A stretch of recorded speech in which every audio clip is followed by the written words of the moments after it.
Welcome to the Winning Edge Investments Podcast. Winning Edge Investments provides industry-leading horse racing and sports betting tips, ratings and education, enabling you to invest intelligently and treat your betting like a business.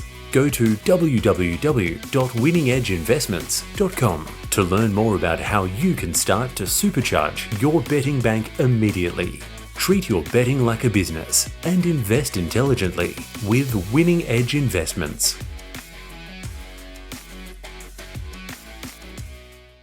Winning Edge Investments, tips and ratings for racing and sports. Winning Edge Investments' very own Dean Evans joins us. Good morning, Dino. Good morning, Gareth. How you going? Good, thank you. Land Legend was a great result last week for us.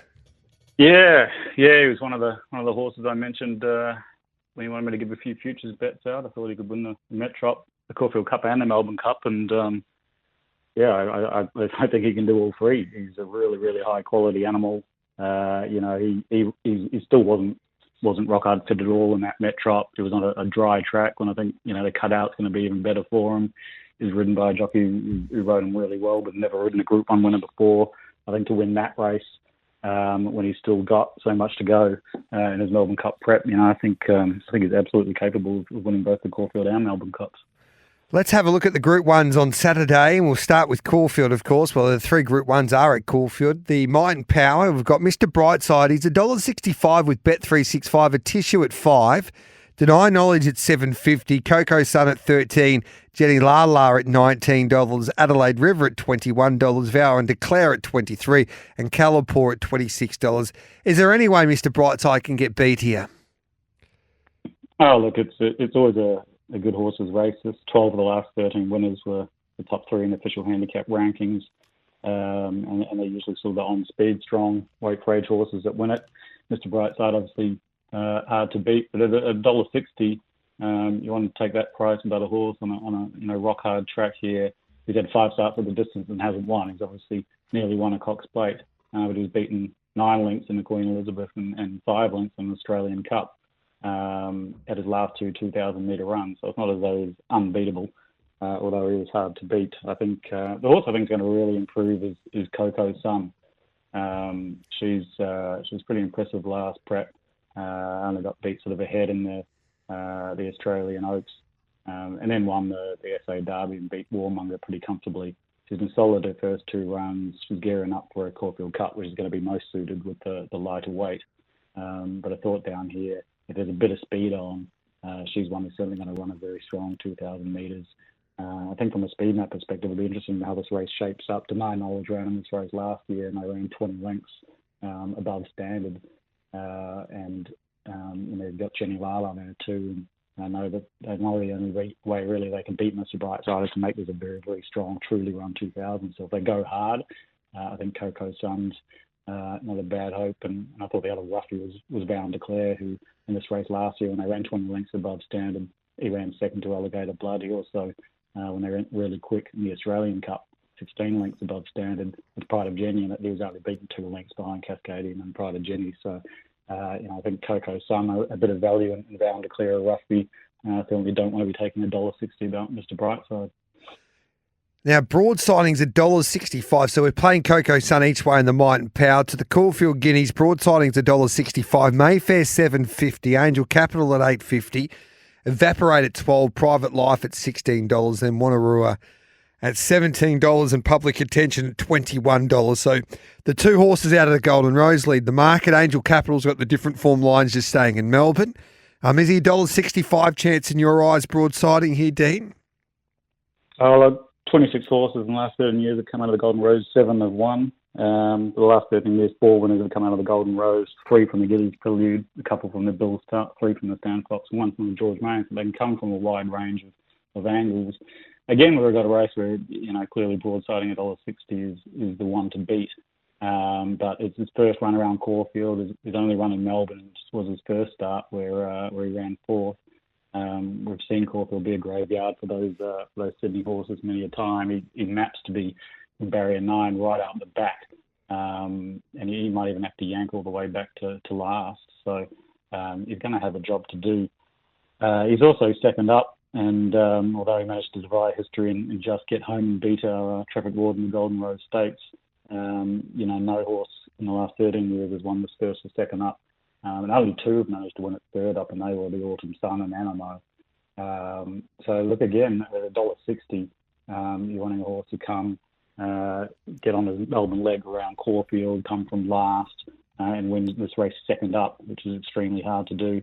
Two of the horses that I mentioned when we did our sort of futures bet summaries, Gareth, were Angel Capital and Public Attention, who I thought were really, really high quality colts that were going to measure up to Group 1 level this prep. Angel Capital has been pretty flawless this prep. 2 wins in the Mitchell Mackenzie and the Guineas Prelude.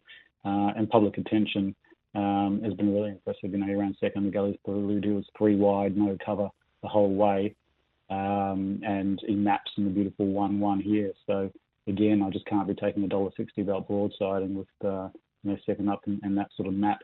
And I'll be cheering home Angel Capital and Public Attention to be beating him. So there you go. Dean Evans taking on broadsiding in the Guineas with Angel Capital, who Clint McDonald says he's over the moon with, and so did Michael Kent Jr. with Public Attention. The only concern was his first preparation. How many horses have won a Guineas in their first prep? Yeah, none in the last 13 years. Okay. So very, very, very tough to do. Yep. But you know what? But he's a quality colt. He's a quality colt. Yeah. I just wanted to do that because I know you love your numbers. Another wheel's at 280 in a Turak. Entino's at 480. Tony Collins has Entino's a lot better than he was last year, and he finished second in this race. And there's a strong argument to say it was a better race last year. Craig's at $7, Desert Lightning at $7.50, Orchestral at $10, and then the WA mare Elsafina at $12, Ozapenko at $13. Who wins the Turak? Yeah, look, it turned out to be quite an interesting Turak handicap. It's historically this is a race where they usually run at a very, very quick tempo. So backmarkers feature quite heavily. 7 of the last 9 winners have sort of settled over between 6th and 15th. So it's sort of a race where there's usually strong speed and they can get home. It's again usually a class 4 race. Interestingly, 11 of the last 13 winners have come off a Group 1 last start, but this year we don't have a single horse who ran in Group 1 last start. I do think Antino's the one to beat. He's been racing the absolute A-graders all prep. He's only beaten sort of 2.4 lengths behind Private Jenny and Mr. Brightside last start. That's the A-grade form. Like you say, he was beaten a nose in this race last year. They've been looking to avenge that. I think he maps nicely here with a bit of speed, and I think he rates clearly on top. Desert Lightning, the Group 1 mile winner in New Zealand, he beat Legato, who's a top quality horse. He was transferred to the Moody Stables. First up run, 3 wide, no cover, was really good in third. And he was just very, very strong with a big weight, 59.5 kgs in the Sandown Stakes. Ran good sectionals all the way home. And I think he's absolutely flying. And Orchestra was a really classy mare. She won at Group 1 level in New Zealand and Australia. She's an absolute top liner. Whether she's rock hard fit for that just the one run in New Zealand is questionable. The other challenge is that no mares have won this from 33 runners over the last 13 years. In fact, only one's managed to run a place. So it's not usually a mare's race, but I thought she was a danger. I definitely want to be betting around another Will. He's a talented horse, but she's taken the next step here, and I just think Antino's been racing the absolute A-graders and Desert Lightning is flying, so I'll be backing Orchestral I'll be backing Antino and Desert Lightning and probably saving on Orchestral. Well, Dean, you've had a wonderful spring so far. We wish you the best of luck. Always a great day. It's probably not a vintage Caulfield Guineas day, but it's always exciting because for me it's the start of the spring carnival in a way. With no football, we've got clear space now for the racing game. Caulfield Guineas into Everest Day, Caulfield Cup Day into, of course, Cox played into that Flemington Carnival. So can't wait. We're getting to the absolute peak time with the absolute 8 graders. It's going to be very exciting. Exciting next few weeks. You're a good man. Thanks for that. We appreciate your time as always.